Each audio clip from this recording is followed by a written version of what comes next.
What I'm going to be talking about this morning over the next hour or so is the application of evidence-based practices to justice-involved persons with mental illnesses. Say that quickly. I mentioned that about half this audience was here yesterday.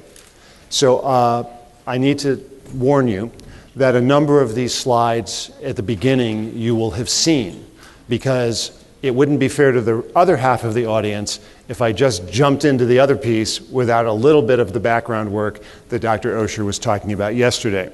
On the other hand, as I used to say to my clients, repetition is the mother of skill, so you'll actually be ahead of the game because you will have heard it twice in 2 days, and you are even more likely to remember it as you move forward.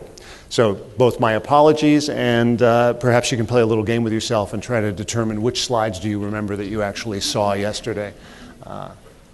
Let's start, of course, with the issue of the scope of the problem. And the bottom line is that when we look at the issue of serious mental illnesses, it is a significant issue in jails and prisons nationwide.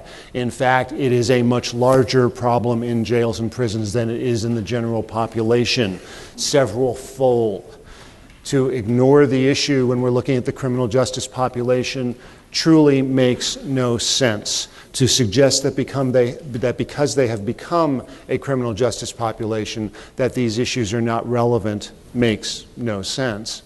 When we look at the issue of alcohol and drug use disorders, once again, a major factor when we look at the issue of folks in jail and prisons, and again, significantly more than what we see with folks in the community, several times more. Whether you're looking at jails or you're looking at state prisons, whether you're looking at alcohol or whether you're looking at drug use. We know from the literature that alcohol and drug use tends to have a double whammy. It becomes both an issue in terms of a risk factor for many folks, though not necessarily the prime one, as well as a responsivity issue, gets in the way of them being able to make the necessary changes. So we'll touch on that again a little bit later. What about co-occurring disorders, co-occurring substance use and mental illness disorders? Well, also very common. When you look at this issue, general population, about 24-25%, jail population, over 70%. Significantly different, significantly focused when we look at the issue of jails and prisons. To ignore this is at our peril. To try to separate it out and act like it doesn't weave through all of what we see in our jails and prisons is to act at our peril. Now, I'll bet everybody in this room is familiar with the risk, need, and responsivity model, or at least most of you, if not everybody. Certainly those of you from corrections are no doubt familiar with it. Well, what is that model? Again, I'm going to touch on it briefly. We went through it a bit more yesterday, but I need to touch on it as we move into the framework. The risk principle has to do with the issue of matching the intensity of the individual's intervention to their risk of reoffending. Pretty straightforward. How much I give you relates to how likely it is for you to reoffend and what you need to not reoffend. The needs principle says we need to target those factors that are likely to increase the person's possibility of reoffending, and we need to ameliorate them. We need to resolve them, whether we're talking about antisocial behavior, substance abuse, antisocial attitudes, or criminogenic peers, which are some of the common examples of criminogenic needs. One of the nice things, and if you'll forgive the expression, one of the nice things about criminogenic needs is that they're changeable. And this afternoon, when we talk about risk assessment, Dr. Desmarais will focus much more than I will on these issues. And then finally, the responsivity issue, which is tailoring the interventions appropriately. There are actually two components to responsivity. One is general responsivity and one is individual responsivity. General responsivity has to do with what are the overall types of responses that we know work best. And so, for example, we know that cognitive behavioral interventions tend to be among the best, most effective responses for folks who have difficulties who are in the criminal justice system. We know that. That's general responsivity. But when we look at the issue of individual responsivity, then it's the issue of how do you tailor that? How do you get that to the person? For example, some of you are really great auditory learners, so you're listening to my words and it's making sense. Some of you are not so great at auditory learning, and you're really happy that you're reading the words up there on the screen because it's making your day go well.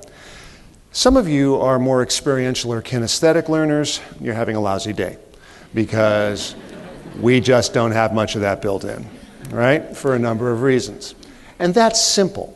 We haven't touched things like gender, age, education, cognitive abilities, motivation. You're all motivated, which is one of the reasons why you're trying to listen to me as I'm talking, right? So there's a lot of individual factors that impact, and that includes mental illness. That includes substance abuse as responsivity factors, not just as risk factors. Now, criminogenic risk. I've been in several jurisdictions over the last couple of months, and we've been talking with folks about risk, need, and responsivity. One of the things that is striking is that while almost every jurisdiction knows about it, many jurisdictions are not actually integrating it very well into what they do. Some of them conceptually understand it, but don't have the right tools. Some of them have the right tools, but then they don't figure out what they're going to do with the individuals in terms of moving them into the right programs and responses. So they put everybody in different buckets, and then they put everybody in the same program regardless, which kind of defeats the purpose. Some folks think of risk in ways that risk was not defined to be, meaning think of criminogenic risk in ways that it wasn't supposed to be. Criminogenic risk is not about the type of crime, it's not about the failure to appear, it's not about the sentence or the disposition, it's not about custody or security classification, all of which are important issues, but it's not what the concept of risk and risk, need, and responsivity is about. And it's not about dangerousness, and this is one of the biggest things that I find that jurisdictions have confused. And when they talk about risk, they actually are talking about dangerousness. No, I mean, there is an issue of risk of dangerousness. There are ways to measure the potential for dangerousness, but that's not what we're talking about when we're talking about the risk, need, responsivity principle. We're talking about how likely is it that the individual will commit another crime. Now, I highlight this in part because for our community mental health partners here, I suspect if your correctional partners are going around talking about this individual's high risk, you're here standing on end. You want me to do what? You want me to see Joe, who's high risk? What, are you crazy? I have enough to do. I have enough difficulties. What is it you want me to see? This person who's dangerous. That's not what high risk is about. That's not what they're talking about. When they're talking about high risk, what they're saying is that they have a lot of factors that will make it more likely for them to fail. And that a number of those factors are factors that can be dealt with through the mental health system. And that mental health workers need to be working with those folks in addition to supervisors, in addition to the correctional system. And so sometimes we forget in our own systems how other systems think about our language that we use. And I was struck, even when talking to corrections systems, how I would go from one to another and they wouldn't define the issue of risk the same way. Never mind once you start moving between disciplines. So, what do we measure to determine risk? Well, we look at the conditions of the individual's behavior that are associated with the risk of committing a crime. That includes static and dynamic factors. Again, Dr. Desmarais this afternoon will go more into a much deeper discussion around the issue of risk factors and risk assessment tools. The key issue for this morning for me to be able to go into the next section is that static are historical, they're unchanging. Once it's there, it's there. And dynamic are the things that change. And that really becomes the focus of good supervision. It becomes the focus of good treatment in terms of correctional treatment, and it becomes the focus of good mental health treatment as well. Static risk factors include a number of things, including criminal history, current charges, age at current charges, age at first offense, current age, and gender. There are both dynamic risk factors include these sort of what are known as the big eight. And what you see, I've come to calling these the big eight and the giant four, because what we're finding is that there are four that sort of count more, if you will, than others, so that even if you hit some of the bottom four, you're not going to make the change if you don't hit the top four. So one of the things this leads to for further discussion is the issue of how do we hit, and the fact that you don't just choose willy-nilly one of them and hope that that will solve the problem, or even two of them. Those folks who have a mental illness have significantly more of the central 8 dynamic risk factors, right? When you look at this study, for example, you have approximately 52% in terms of folks with mental illness with essential 8 dynamic risk factors versus roughly about 48. And so you see a difference between the two. Now, I want to make a point here. This is not to suggest that folks with mental illness are more likely to be criminal, nor is it to suggest that folks with mental illness are more problematic in terms of being criminal per se, okay? What does it have to do with? Well, I'm not sure that we know all the answers about this exactly, but one suggestion that has been floated, and I'm not saying it's the answer, but I want you to think about this, they simply end up in this group with a higher range because they have less disinhibitors that can work for them. And so we end up seeing more of them in this group. But that doesn't mean that in the larger population that it holds true, that you can expand that to everybody who has a mental illness. And that's really important. And it's particularly important in these days of the recent horrific tragedy that occurred in Connecticut and of some of the other events. It's extremely important to not make believe that we don't have to look at the issue of mental illness when we're looking at issues of violence, but it's also extremely important that we don't end up conflating the two and making an assumption that when one, then the other, because that certainly is not what any evidence would support. So if we're looking at the issue of effective risk assessment, so let's say you've got 100 folks that are on supervision, and let's say that half of them are rearrested. Okay, well, what does that tell you? It tells you, about 50% of folks are rearrested, right? Or what if you have 100 folks and instead of having just one bucket of 50% rearrested, you start thinking about them in terms of different risk buckets. And you look at low risk, you look at moderate risk, and you look at high risk. You begin to break them out a bit, right? What you find out is that in the low risk bucket, only 10% of them were rearrested. In the moderate risk, 35%. In the high risk, 70%. And so, indeed, you end up with that 50%, but that bottom picture is a little bit different in terms of the thinking we might want to do than that top picture. So what about thinking about that in terms of program impact? You've got 100 people who are released from prison. 30 of them are low risk, 40 of them are moderate risk, and 30 of them are high risk. And by the way, these are not representative numbers. This is just an example to make the point, to be clear. I don't want anybody going home going, well, it turns out that 30% of the people... No, that's not what this is, okay? Recidivism rate without intervention for these folks. Well, 6 people in the low risk bin, 16 people in the moderate risk bin, and 18 folks in the high risk bin. So you see the different percentages in terms of recidivism. Recidivism rate with intervention, you actually potentially have higher recidivism for your low risk bin. At the very least, you have essentially no impact. You go from 16 to 15 for your moderate, and you go from 18 to 15 for your high risk. For every 100 all risk levels served, 3 or 4 people will end up being reincarcerated. For every 100 high-risk people served, 9 fewer people will be reincarcerated. Think about that in terms of bang for the buck. Think about that in terms of community safety. Think about that in terms of improvement in people's lives. Now, we'll touch on this a little bit later, but are we suggesting we ignore people who are low risk? No, we're not. But there's the issue of what you give to whom, and what system provides those services.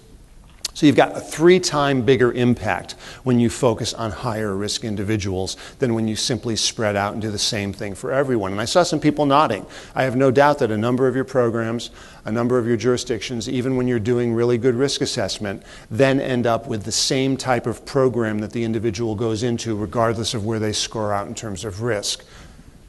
Terrible waste of resources, and in fact, arguably, you're making some of the lower risk people more problematic, more likely to fail. The third issue is that of responsivity, and we've mentioned several times that mental illness is clearly a responsivity issue, that there's a percentage of individuals who get involved in the criminal justice system strictly because of their mental illness, and resolving the mental illness alone will solve the problem, but that there's also a significant percentage, and depending on which study you read, a higher percentage of individuals who they may get into the system because of a variety of these other reasons that are circling around here. Lack of education, poor employment history, lack of pro-social leisure activities, antisocial attitudes, etc. The more traditional, if you will, factors that bring people into contact with the system. But what happens is their mental illness gets them trapped in the system because the system tends to respond poorly, if at all. And sometimes that's even done under the guise of wanting to protect them. One of my favorite units was a specialized intensive unit to work with folks with serious mental illness. They had small caseloads, 25 folks. They had specially trained officers who, best intent, great folks, cared deeply for their clients, supervised them closely, except that when we went in and we looked at their risk level, guess what? Their intensive program had all low-risk folks on it, and their average length of stay on probation was longer than their counterparts who were on other high-risk probation units because they wouldn't let them go. They became parents. They wouldn't let them go. So these folks became trapped on these probation units because they hadn't gotten their GED, for example. Well, it wasn't in the court order. It wasn't required, but their son, and I'm being a little silly, their son hadn't gotten their GED. So they were going to keep them. Well, you can imagine how that creates hopelessness over a period of time for an individual who doesn't have other criminal issues, but who can't seem to get out of the system. That's a semi-humorous story. There are much more serious and frightening stories than that of individuals who get trapped into the system. So there's two issues. One, there's the issue of responsivity. Having the expectations that folks with mental illness can do all the other things that we need them to do in terms of cognitive interventions without treating the mental illness is silly. Suggesting that we ignore all the cognitive stuff and just treat the mental illness when we know that a significant number of them have these other criminogenic risk issues is kind of silly. So we end up giving these partial responses, well-intended partial responses, that solve the immediate issue but don't solve the package of problems, don't solve the whole bucket of problems, because we don't think about it in a unified or integrated way. And we don't often talk about it among our disciplines in a unified or integrated way. Not all mental illnesses are alike. Not all substance use disorders are alike. Not all justice-involved people are alike. And you might go, well, of course, we know that. Well, then why are all the programs alike? Okay? I don't understand. Well, we certainly have been understanding this for a period of time, and one of the first frameworks to really pay attention to this in terms of behavioral health issues was a framework that was developed jointly by NAZADAD and NASHBD back in 2002, and it was specifically for looking at folks with co-occurring disorders. Basically two axes, high severity, low severity, either high severity in terms of substance abuse, high severity in terms of mental illness, or low severity in terms of substance abuse or mental illness, and then high combined, right? And basically by looking at this relatively straightforward four-part model, it gave you an idea of, well, where do you put folks? And so folks that were sort of low in both areas, primary healthcare settings, folks that were high in severity in mental health settings, high severity in substance abuse, high severity in both. Now you're looking at things like state hospitals, jails, prisons, emergency rooms, etc. And again, we look at this and we go, well, of course, and yet in 2002 that wasn't happening and people weren't thinking about it very clearly, right? Until these folks got together and spent a fair amount of time putting this together and thinking about, well, really, how do we determine this? So these are two of the three axes that we're looking at, or two of the three areas in the recently published behavioral health framework that we developed. And this is titled Adults with Behavioral Health Needs Under Correctional Supervision. This was something that was originally funded or asked to be done by the National Institute of Corrections. And with great fortune, very quickly, the Bureau of Justice Assistance and SAMHSA also agreed to sign on, if you will, to become part of the process, to support it, realizing that if we're going to look at this issue of integrating what it is that we do, of thinking about this in an integrated fashion, that it was important for those federal partners to all be part of this project. And then in addition to that, a number of representative agencies like NAZADAD, the National Association of Drug folks, the NASHBD, the National Association of Mental Health folks, APPA, the probation folks, ASCA, the correctional folks, as well as the correctional mental health folks, and the American Paroling Authorities, all joined in to work on this document over the course of over 2 years. Lots of heavy discussion to reach agreement and consensus about what it needed to look like and what we would do. And that resulted in this framework that we are talking about. Why did we create a framework? Well, a couple of reasons. I've really given you some of the hints. It's important to integrate criminogenic risk factors with mental health and substance abuse need. The data we have makes it clear that we want to continue to have an impact, because we've had an impact over the last decade. Now we need to look at, well, if we did these things and we had an impact with this group of folks, but there's still this other group of folks that we haven't, is there something that, do we do more of the same? Or do we need to add some components to our thinking? And what the data suggests is that we need to add some components to our thinking. So we really wanted to be able to look at how do you integrate these three ways of thinking. Secondly, as a guide to help systems allocate what are ever scarcer resources more wisely. What works for whom? How do you make a determination about level of risk and what you can offer and who should be offering what? And then also to maximize the impact of interventions on public safety and public health, because that's really what we are about, right? But we realized that we also needed to do a few other things, that we needed to really work with this document to help systems develop a common language, a way of talking to one another, that we needed to help each system understand the capacities and limitations of the other systems. I used to be a direct service provider, clinician by training. I spent my whole career working at the nexus of mental health and criminal justice.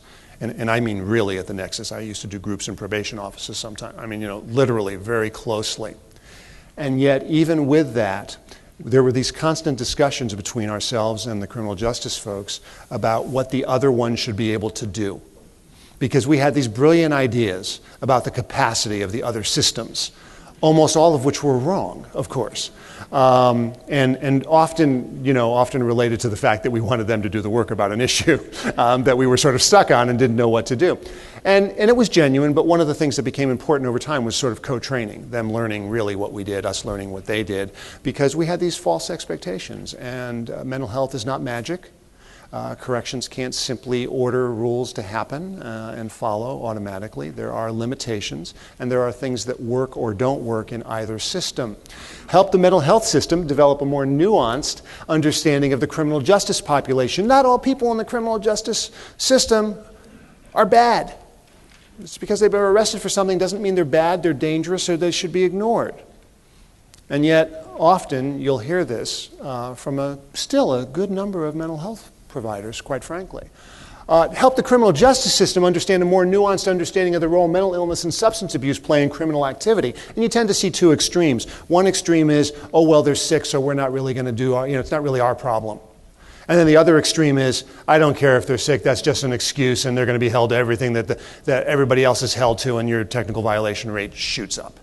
Right? And these folks end up back in the system and back in the system and back in the system. Of course, the truth is more nuanced than that, and way in the middle of those two extremes of thinking. And then fighting the myth that because one's personality may not change, neither can their behavior. Some of you are really pleasant people.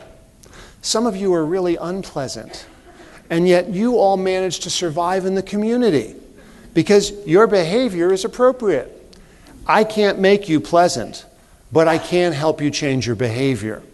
So the fact that somebody may have a personality disorder can be deeply annoying, but that doesn't mean their behavior is unchangeable.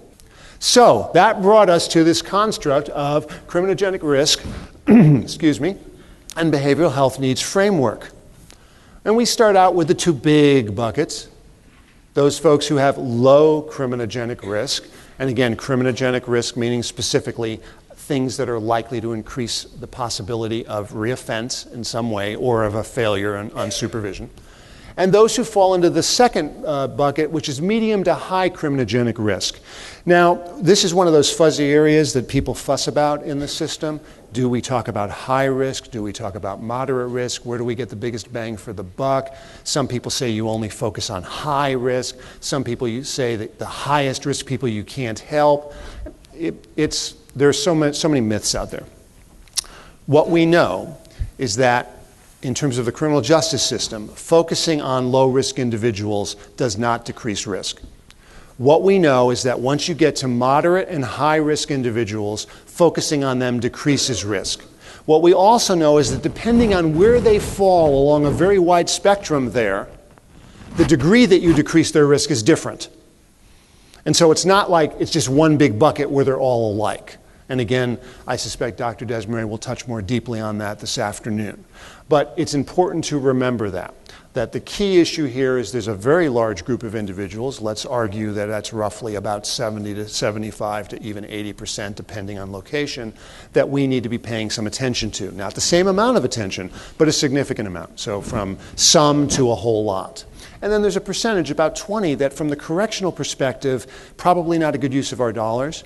Our partners in the community probably do have services that those folks need because they certainly still have significant needs, but they aren't necessarily ones to be solved in the correctional system itself. The next measure, the next set of boxes, if you will, is looking at the issue of substance abuse. So we go from low severity of substance abuse to high severity of substance dependence.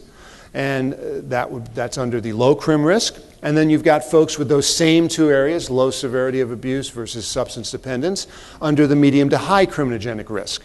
So you can be low or high in terms of your crim risk. You can be low or high in terms of your substance abuse issues. And then we will go to mental health as we get more and more boxes here, right? And so now what you can have is low severity of mental illness, serious mental illness, in terms of low substance abuse. You can have low or high mental illness in terms of high substance abuse, all of which is under low crim risk. So you can have somebody with massive needs, but not really big crim risk. Those are the folks that ended up in the probation unit I was telling you about. Massive needs, not crim risk, but they're being watched the same way that the intensive, scary people in the other intensive units are being watched. Not the most effective plan, if you think about that. Then you do that same breakdown when we talk about medium and high crim risk, right? You've got high crim risk, low substance abuse, low severity of mental illness, or high. You have high crim risk, high substance dependence, low severity of mental illness, or very serious mental illness. So you have these different blocks, these different boxes, right? We need to pay attention to all of these things. Now, what happens too often is that we pick a box, and then we tailor everything around that box, and we don't look at the other boxes. I would go so far to say, and this is just my own bias, but I'll go so far as to say that it's very likely that those of us in each of the disciplines tends to pick the box that's related to our discipline. All right? So the substance abuse person goes, oh yeah, that's the one. Everything's around that. The person in mental health goes, oh yep, that's the one. And the person in corrections goes, forget all of that. He's a high crim risk thing. I don't care about all that other stuff. This is what I'm going to focus on. Okay. And of course the problem is we miss the boat, right? And it doesn't matter how good any one of those three groups' systems is, by the way. This is not an insult on what we do in our systems. But it's the equivalent of, it's the equivalent of giving somebody cough syrup for the flu. Cough syrup's a good thing. It's not very helpful for the flu. All of those individual systems' thoughts about that individual are probably accurate, but in isolation, not particularly effective. And so we suggest that what you need to do is to think about these three large areas of crim risk, substance use issues, and mental illness, and you need to look at the different combinations of them in determining where it is people end up. And so what you see at the very bottom of your chart are different groups. And we've had fun internal arguments about this, I might add. Our research group goes, nobody's going to look at 8 groups. Our more clinical group goes, we really need 16 groups. And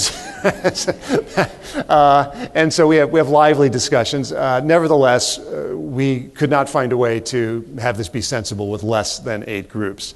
And Dr. Osher, who was one of the primary writers on this, likes to joke that he wanted a 3-dimensional representation of it, but we sort of vetoed that because it was pretty difficult to put together.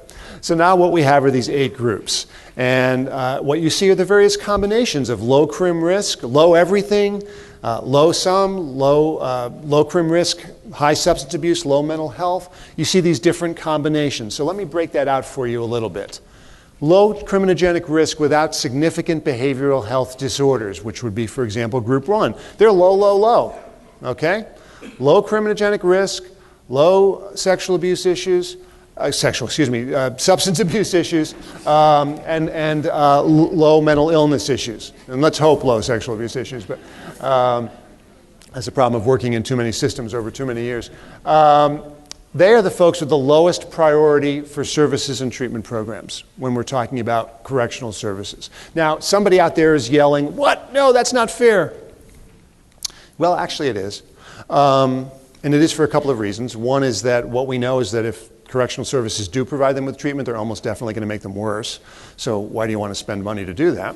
Secondly, we're not saying they don't deserve services. We're saying you need to think about where should they get them. And where they should really be getting them are basic community services. They might indeed have a low-level mental health need that they need some help with, and they should be seeing a therapist. But they shouldn't be ordered. I remember an evaluation that I did in the client, and I went through all of this, and I said, these issues don't exist. And I made some off-the-cuff statement, you learn, right, about clearly there are some marital issues and also some sexual identity issues, et cetera, and they could probably benefit from some marital counseling. I get a call 2 weeks later from the attorney, livid. The judge ordered that he go into therapy. I said, what? He said, well, your report said he should go into therapy. I said, no, I was just saying that there's no relationship between this and the fact that he's in trouble with you for the crime. And I had to write another follow-up to the court saying, this person may benefit from mental health treatment, but there is no basis to connect that issue that I mentioned to the likelihood he's going to commit a new crime. And so it's really inappropriate that, I didn't use that word because I would never talk to the court that way, but it's really inappropriate that this is now a part of his sentence, that I was merely suggesting, not to mention the fact that he really couldn't go without his wife agreeing to go, which of course, could not be ordered. And so he potentially could have then been in violation of his order if for no other reason than his wife refused to go for marital counseling, right? And that wasn't what the intent was. And we need to think about that issue very carefully when we talk about what should people go through. So low-intensity supervision and monitoring, and when possible, separated from high-risk populations in correctional facility programming and or when other community supervision programming. And I suspect you all know that as well. When you put folks with low risk around people who are not, they learn how to be worse. It's just that simple. And the numbers are staggering when you look at the research. If you have like one person who acts badly, you need like 6 people who don't in order to do something. Referrals to behavioral health providers as the need arises and to meet targeted treatment needs. I don't want anybody to interpret this framework as saying people who do have needs should be ignored. What the framework is saying is that people who have needs should get them met through referral from other systems and not under the correctional rubric, because the correctional rubric needs to look at the combination of responding in order to lower recidivism. Right? That's what we are about. That's what we're good at. And to lower recidivism, it means targeting folks high risk and high need. Right? I can't say that often enough, because I go to audience after audience and somebody in the audience is afraid we're saying these people should never get services, and that's not what we're saying. We're saying where do they get them from and what are they related to? And it's better for them to get services from an appropriate mental health provider that is not under the aegis or connected to the correctional system, as opposed to those folks that we're going to talk about in a minute who, yes, you really do want to be strongly connected to them. Group 5, high prioritization for enrollment in interventions targeting criminogenic needs, such as those that address antisocial attitudes and thinking. These are the folks who have medium and high crim risk, but very low substance abuse and mental illness issues. Yep, that's your traditional response in terms of working with them around changing their criminogenic thinking, and we'll talk about what some of those programs are. There are lower prioritization for behavioral health treatment resources within jail and prison, and again, we're not suggesting that you can refuse someone who says they have an acute problem and they need something, but too often the way folks get targeted in prison is they say, I want to do this, and we go, okay, right? So, it's Thursdays on board. There's a group, I'll go to that, right? Or they'll say they'll do this. Very often, the people that we get inside the walls are the people who can least benefit. And quite frankly, we don't do much inside many walls to engage folks, right? And we can't order people into treatment, but we could certainly have engagement strategies that too often we don't use, right? So there's that issue. And then there's the issue, of course, of once they get into the community, in terms of does everybody get everything? One of my favorites is how everybody always gets anger management. So many of them weren't angry until after we gave them the anger management, because it's just, well, let's do that, right? Obviously, if they have that problem, we want to give them anger management.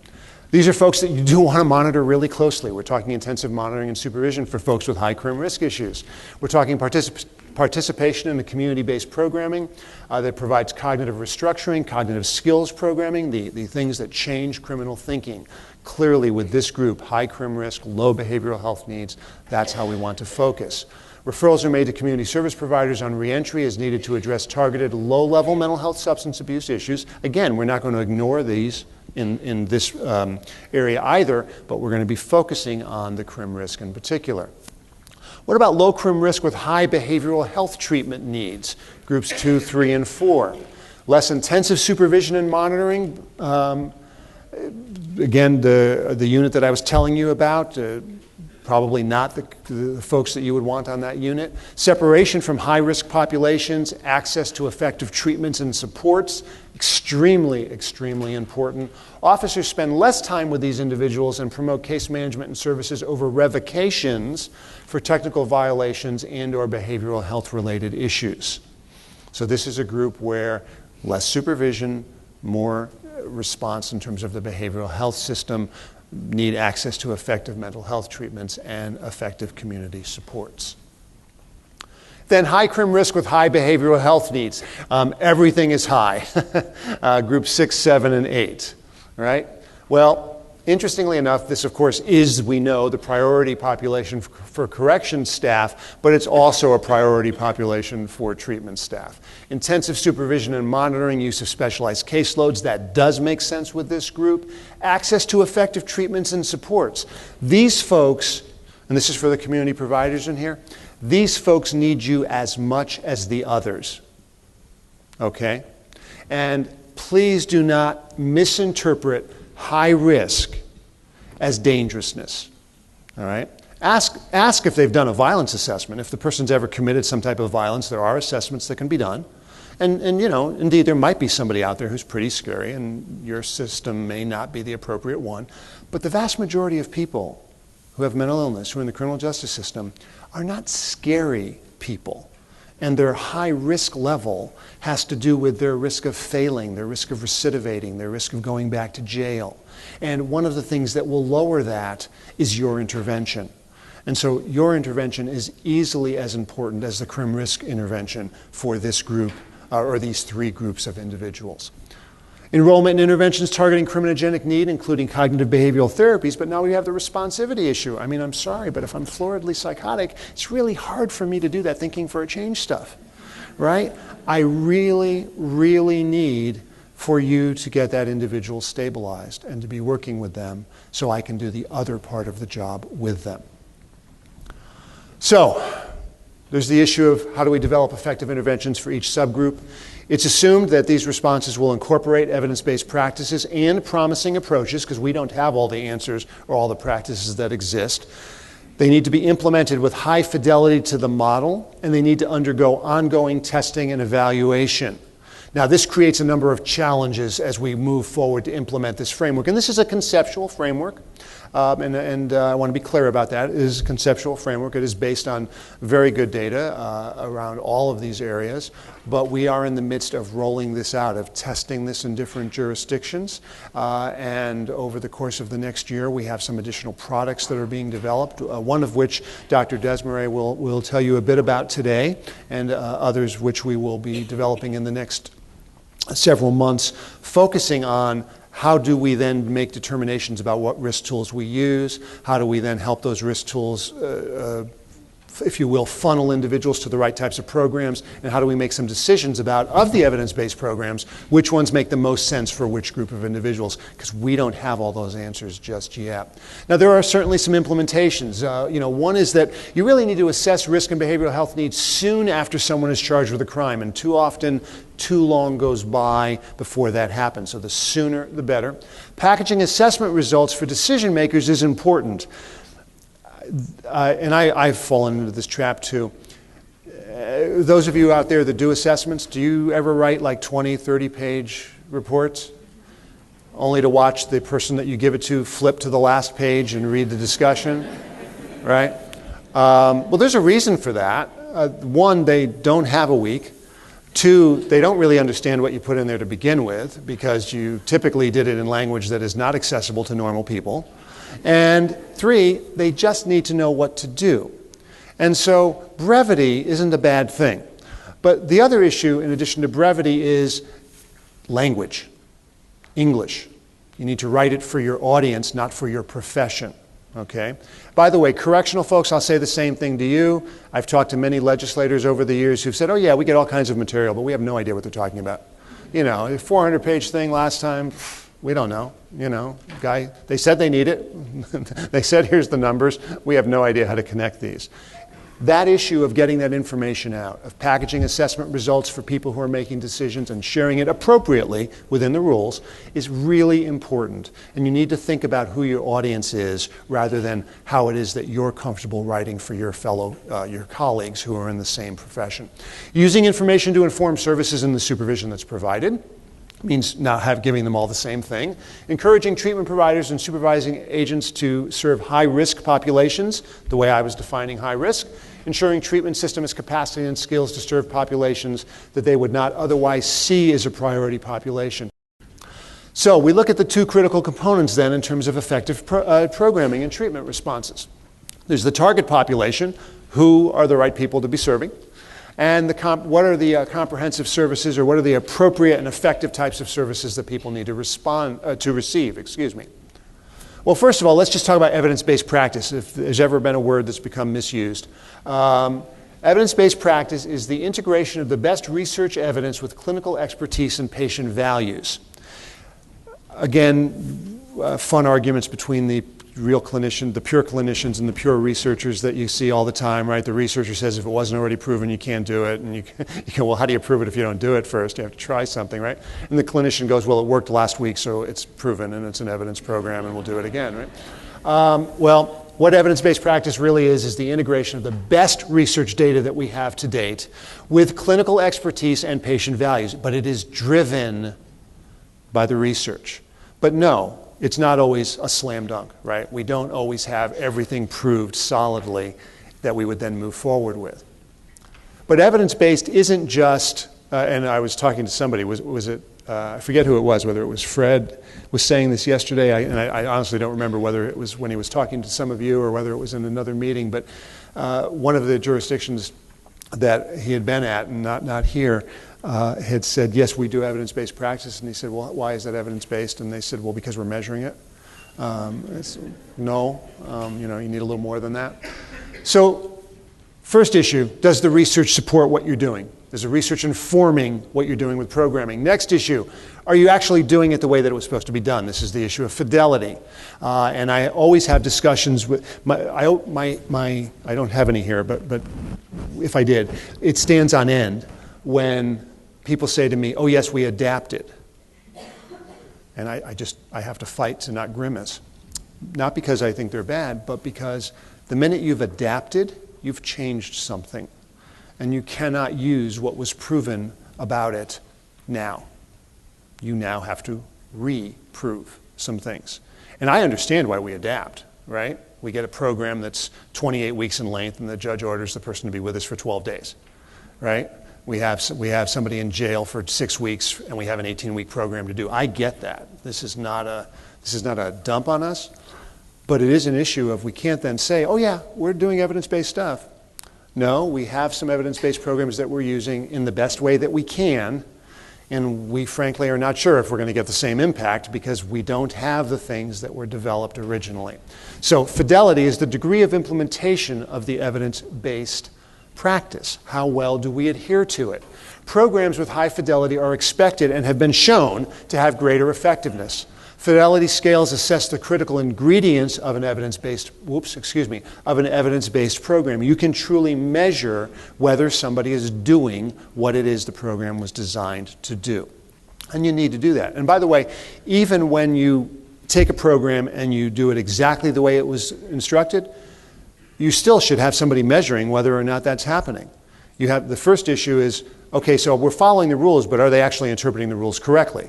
The second issue is, that's great, and whenever Jack and Jill do this. It's perfect. But now that Joanne and John have joined, they're doing it a little bit differently, but nobody has really worked with them to make sure that they're following it in the same way.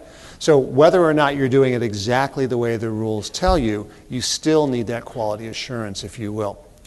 So why do we care about fidelity? Well, bottom line is that study after study after study, and this is just one thrown up here, shows that when you have fidelity to the program, you have better outcomes, which is what we're all about here, right? Having the best outcomes for the people that we work with, having the best types of public health outcomes, the best types of public safety outcomes. Now, I talked about this issue of evidence and evidence-based. This is a pyramid of research evidence that SAMHSA put out in 2005, and it sort of talks about, quality of evidence, and it starts at the bottom with the lowest level all the way up to the top, the 8th level. I want you to notice that a single study that is controlled is only in the middle of the pyramid, and yet most of us never even get there, right? Many of us do a pilot study and say, yep, we've got the evidence. Right? Or we just do a pre-post survey and we go, yep, it works. There's a lot of things that it takes to get to true, solid evidence base. That's not to throw out anything on this pyramid. It's all important. But it's good to be aware of how strong is the evidence behind what we're doing. Why do I care about that? Well, a number of reasons. One is you want the strongest evidence base you can get to begin with, but also you want to avoid dogma, okay? Let's say it's perfectly appropriate that we're doing something in which there were a couple of studies with control groups and it came out really nice and they had, 300-400 folks in the sample, et cetera, and we're going to use that program. Great. But sometimes then people get dogmatic about it and they say, that's the only thing we're going to do. Well, look, folks, there were really only 2 studies. Okay, the total sample size was maybe 1,000 people. You might want to have that replicated again. You need to be careful not to get dogmatic, right? So you've got these extremes that research doesn't matter, and the other side of it is, well, somebody proved it somewhere once, so therefore that's the only thing we're going to do. This is a really nice visual to have in terms of looking at what it really takes. And so at the bottom end is pilot studies. You've got controlled clinical trials when you start getting into the middle. You have meta-analytic studies, right? Looking at all the various studies and doing a meta-analysis of them in terms of outcomes. And then ultimately the top is actually an expert panel review of all of that known good research evidence. It's why when you get to things like the .gov website, or the What Works website, that you look at them and you go, wow, there aren't that many things on there. And it's because even though there are thousands of studies, literally, that are reviewed to get there, relatively few end up getting to the top of that pyramid. And the idea of those websites is to make sure that what's there are things that have gotten as high on that pyramid as possible so that when people walk away from it, they can feel truly confident that it's something that they should be utilizing. So with all of that, then, well, what does work? Well, here's a quick chart. Here's some things that we have pretty decent data for. That's the middle group, middle box, set of boxes, to show impact for the folks that we work with. Housing, big impact.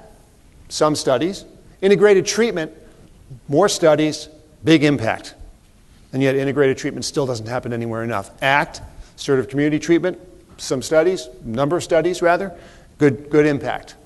Supported employment, not a lot of studies. Study shows good impact. Some question as to whether or not that by itself is what made the impact. We don't know yet. Illness management, again, not a lot of studies, some impact. Trauma, a little bit more studies, not a lot yet, good impact. CBT, good number of studies, high impact. Not surprisingly, medication, good number of studies, high impact. All right? Now, there are a number of challenges to getting folks into these different kinds of responses, these different kinds of evidence-based practices. Conducting accurate assessments, this afternoon's discussion in part. Agreeing on appropriate placement. The full continuum of services. Many places simply don't have those services available to them. And the issue of how you develop integrated approaches in terms of supervision and treatment. How you balance those out to make sure that they are integrated, not one not running roughshod over the other. Other challenges to EBP implementations, the characteristics of the target population. What happens is that people will transfer a practice without seeing if the target population is the same as where it was done. Staff attitudes and skills, and we ignore this dramatically. But really, workforce development is a major issue in terms of the changes that we need to be making. And that includes not just the issue of training up front, it's the issue of ongoing training, ongoing coaching, and it's the issue of our personnel assessments. Excuse me. It's the issue of our personnel assessments actually measuring those things that we expect. And so often, they don't. And the assessments of the personnel have no relationship to the things that we're asking them to do in terms of these changes that need to be made. Facilities and resources are another challenge, right? The physical environment, staff and staffing patterns. Funding resources is, of course, we know a major one. Housing, transportation issues. And then, of course, agency policies and administrative practices. There has to be a policy, by the way. And I'm not even somebody who's fond of reams of paperwork. But I learned the hard way in my own career that without the policy, the minute the wrong person is gone, it goes down the tubes. Administrative policies are important both in terms of giving people a clear picture, but also in terms of making sure that there's a legacy, that it continues as staff change, as folks change, as supervisors change. Because the first place that new folks go to are those policies to look at what is it that exists, what is it that's there. And of course, there's the issue of regulations that can possibly get in the way of implementing some evidence-based practices. And then there's the need to have interagency networks, which can be difficult depending on where you are, whether it's the problem of developing the networks or they simply don't exist. And then, of course, there's the reimbursement issue that I mentioned earlier that in some cases will be changing in many cases, will be changing fairly dramatically over the next couple of years. So there are a number of evidence-based services for individuals with SMI. What you see here is the title with the literally 1-cent description of what could easily be pages per title. But given the time that we have, what are some evidence-based services for individuals with serious mental illnesses? Well, assertive community treatment, clearly, coordinated by a multidisciplinary team, high staff-to-client ratios, assume a 24/7 responsibility for client case management and treatment needs. Illness, self-management, and recovery, teaching clients skills to minimize the interference of their psychiatric symptoms in their daily life. Integrated treatment, providing treatment and services for co-occurring disorders through a single entity or agency as opposed to persons, having to go across town from one to the other in terms of getting their services. Supported employment, matches and trains individuals for jobs where their specific skills and abilities make them valuable assets to employers. By the way, supportive employment and supportive housing, while both important, it's actually a subset of individuals that it makes sense for. There's so many other housing and employment options that we need to be paying attention to as well. Psychopharmacology, pretty straightforward. Supported housing, pretty straightforward. Trauma interventions, pretty straightforward, designed to specifically address consequences of trauma. And of course, the cognitive behavioral therapies, which we'll touch back on again in just a moment.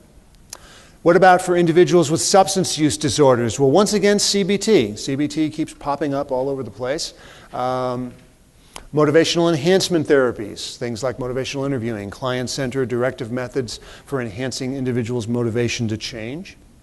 Contingency management, approaches that use positive and negative reinforcements to reduce drug use. Again, pharmacological therapies.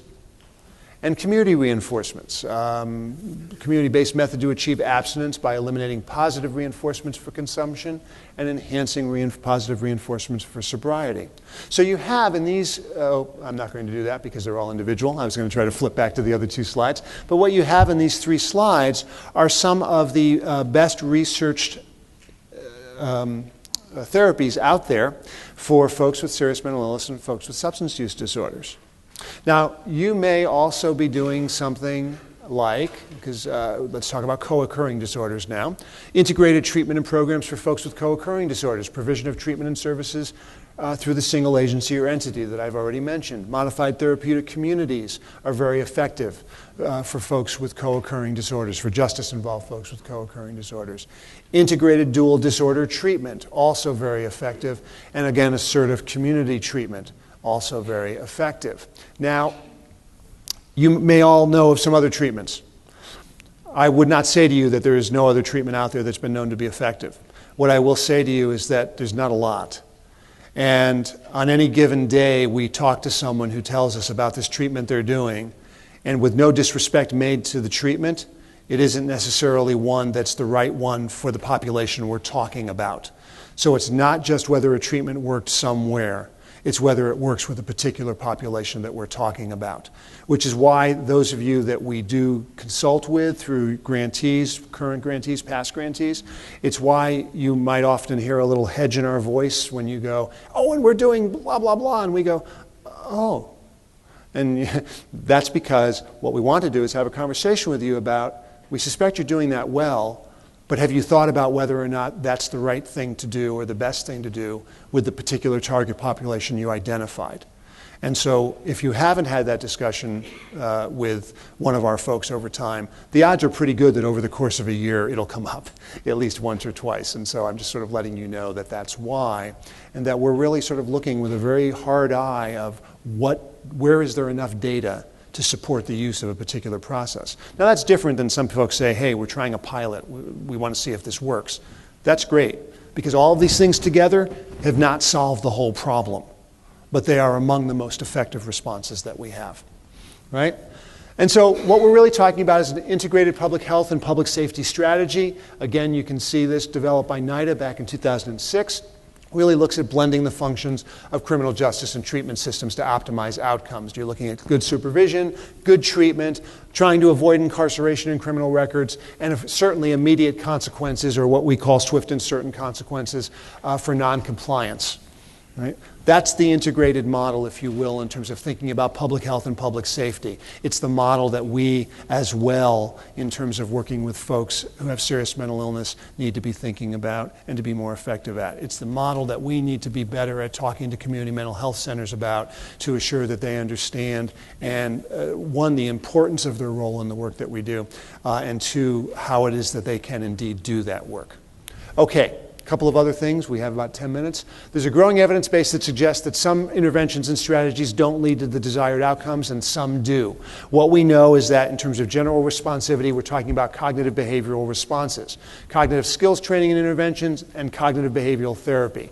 Very quickly, what I want to tell you is that cognitive skills interventions and cognitive behavioral therapy are not the same thing. And what happens is that a lot of times people say, oh, we're doing cognitive behavioral therapy. But they're not. They're doing this. Very important, by the way. Cognitive skills, the ability to focus and give offenders the opportunity to model and practice certain social skills and problem-solving skills. Cognitive restructuring, the ability to focus on the offender's beliefs and thinking in order to replace ineffective beliefs and thinking with more effective ways. This, in turn, replacing antisocial values and morals with more pro-social values and morals. Very important. Cognitive intervention, cognitive skills training, cognitive restructuring. A lot of times people go around, often people who are not clinicians, and say that they're doing cognitive behavioral therapy. No, they're not. All right, they're doing cognitive skills interventions, and I might add that that's a really important thing to be doing. Right, but it is a bit different once you get into talking about examples of cognitive interventions include thinking for a change programs, moral recognition therapy, reasoning and rehabilitation, and the recently developed and not yet widely dispersed Ohio program, which is working on one as well that looks to be very, very promising and exciting to be adding to this group of programs. So these are all cognitive interventions, cognitive skills training. Then there's CBT, or cognitive behavioral therapy, which is a blend of cognitive therapy and behavioral therapy. It also focuses on the person's thoughts and beliefs and how they influence the mood and actions. It aims to change the person's thinking to be more adaptive and healthy. Behavioral therapy focuses on a person's actions and aims to change unhealthy behavior patterns. It is a therapeutic, less of a teaching, training intervention, more of a therapeutic back and forth kind of intervention with a therapist. The point is simply to be clear when talking with staff, when talking with others, about what it is that one is doing, and that you call what you're doing the right thing. Examples of cognitive behavioral therapies include DBT, interpersonal therapy, trauma-focused CBT, relapse prevention therapy, exposure therapy, I should say, and exposure therapy, What are some of the steps in traditional or typical cognitive behavioral therapies? Identify the troubling situation or conditions in one's life. Become aware of the thoughts, emotions, and beliefs about those situations and conditions. Identify negative or inaccurate thinking and challenge the negative or inaccurate thinking. What you'll see, of course, is something very similar to cognitive interventions. But the depth, the interactions, the level, the things that occur in the treatments that I just mentioned are at a whole different level and a whole different depth and require a different set of skill, a different skill set, if you will, to be done. But you'll see how cognitive interventions grew out of the traditional cognitive therapy model. Okay, so what about the research behind the goals? Well, what the research tells us is that if you focus on higher risk individuals, you will improve their outcomes.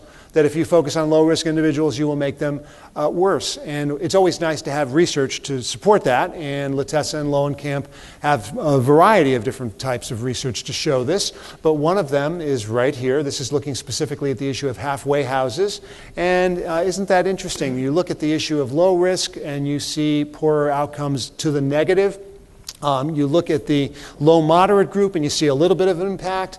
You look at the moderate and the high risk, and that's where you see your big impact, moderate and high risk. When you look at the issue of addressing those big 8 of the criminogenic needs, if you see somebody and you do, ballroom dancing, basket weaving, and clay modeling, all of which I like. I was a ballroom dancer once. All of which are nice things to do. But if you do that, you get people on the right-hand part of this chart, which is basically you end up making them worse, although they're very graceful while they're committing new crimes. It doesn't do what you need. If you start to focus on the criminogenic needs, the more of them that you focus on, that you effectively respond to, the better outcomes that you have, the better improvement. There are a couple of points I want to make about this in the next slide, which is it's not all or nothing, folks. Sometimes people get overwhelmed and go, I'm going to hit all 8 of those? I can't possibly. You're right. Maybe you can't. But what the data tells us is that even if you focus on 1 of them or 2 of them, right? Even if you're only able to do a little bit on some of them, you'll have better outcomes than if you ignore them altogether and you don't do them. This is another example of that. If you focus on risk, if you don't focus on risk, need, and responsivity, negative. Focus on risk, improvement. Focus on risk and need, big improvement. Actually do responsivity well, which in all honesty most of us struggle with, then you have really big improvement. So again, do you have to have the whole package together to move forward? No. But you have to know that's the package you want, and that's what has to drive and direct what you do. Program quality and fidelity. Again, not surprising. The greater the fidelity to the program, the greater the efficacy, right? The more you follow what the research program was that was developed, the research-based practice that was developed, the more effective you will be. The more you just do willy-nilly, the less effective. There's some additional principles to just think about. One is continuity of care, the need to link institutional programs and services to community-based interventions, and to engage pro-social community influences, which we don't also pay enough attention to. It's very interesting that very often we attempt to get people to be pro-social by telling them to stop being negative. You sort of have to have both. And you need both the absence of the negative and the development of the pro-social. And it's not that they knew how to be pro-social. I mean, trust me, it's not that they just put it in their back pocket and they thought, I'll stop being pro-social now. You can pretty much look historically and find they were never pro-social. They may not have always been criminal, but they were certainly never pro-social. And so if we don't teach them that, it's not going to happen.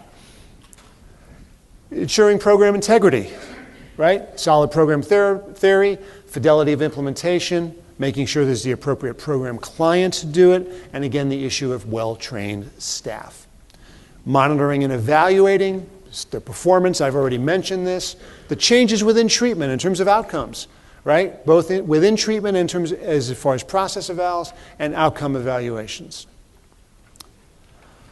Now, there are challenges, of course. It requires a dedicated commitment to change by managers, line staff, and everyone else. It requires an increased emphasis on accountability for our work that I would argue is important, both individual and collective, and it requires us to reconsider some of our we've always done it that way practice. And trust me, you don't have to be an old place to get into that. I've worked in places that have existed for like 3 years, and then you get there and they go, well, we've always done it that way. You know, how old are you? Oh, our program's 3 years old. Really? You've always done it that way? You think maybe we could try something different? But But that happens. Very quickly do we get into that. Requires us to confront and address resistance, not just of clients, but of staff and of other colleagues and systems. Factors that are correlated with positive outcomes in terms of working with clients. Personal strengths in terms of staff, beliefs, talents, and supports. So the belief on the part of staff that clients can actually do well. Relationships, being able to actually connect that so-called therapeutic relationship, which is just as important for supervisors and probation and parole officers, in other words, as it is for therapists.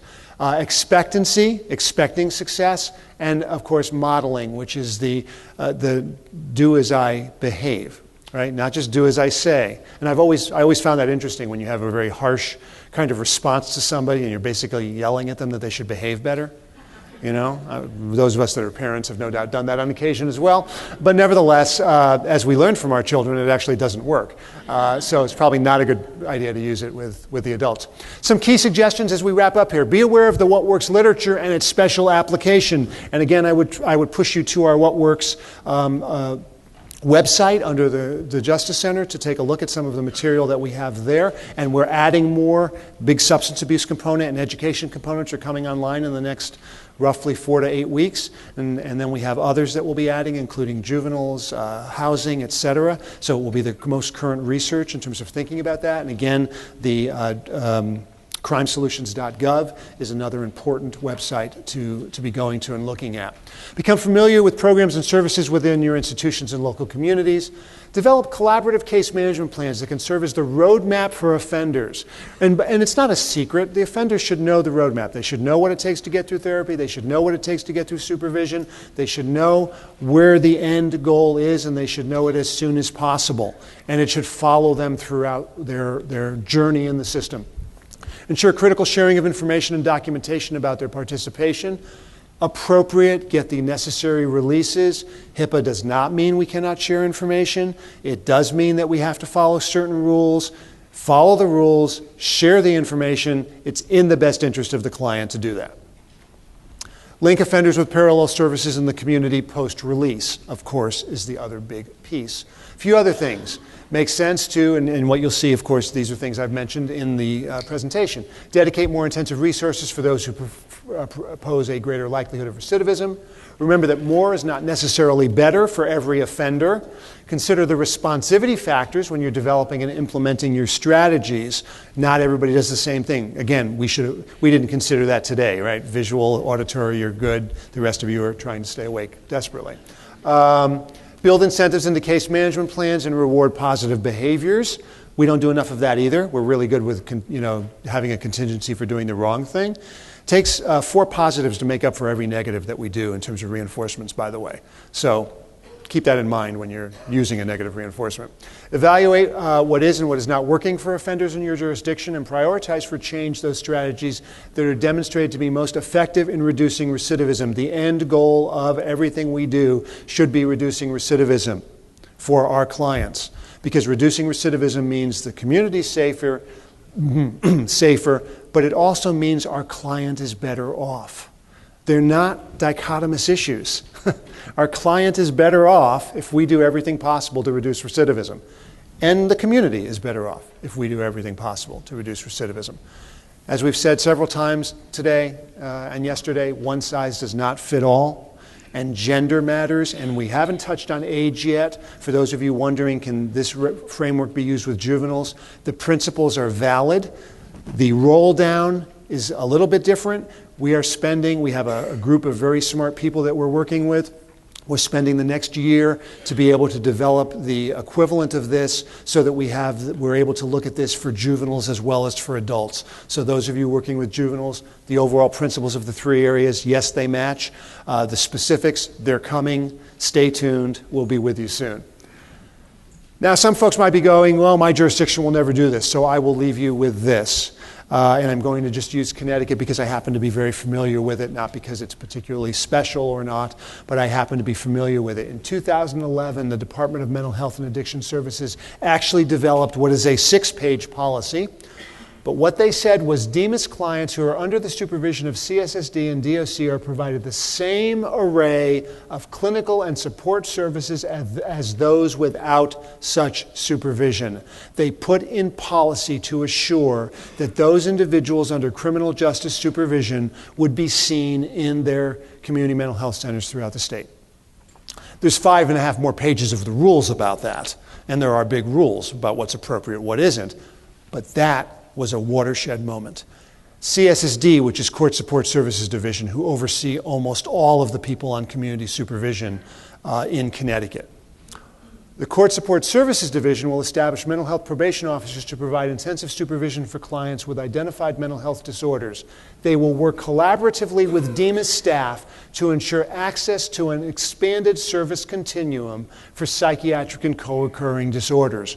Also, their policy, they actually have a longer policy than DEMIS does, but in both points, these systems came together. Systems that are represented in this room came together and found a way to codify what they needed to do and found a way to develop it in their policies to assure that the kinds of folks we're working with don't fall through the cracks and get the necessary services between the two systems. So I will challenge you, if that state can do it, so can yours. It may take a while. I can tell you that work started in 2005 before they got to that. It doesn't happen overnight, but it can happen, and it can happen in your jurisdiction. So if you think it can't, I just share that with you. I thank you for staying awake. It's time for break.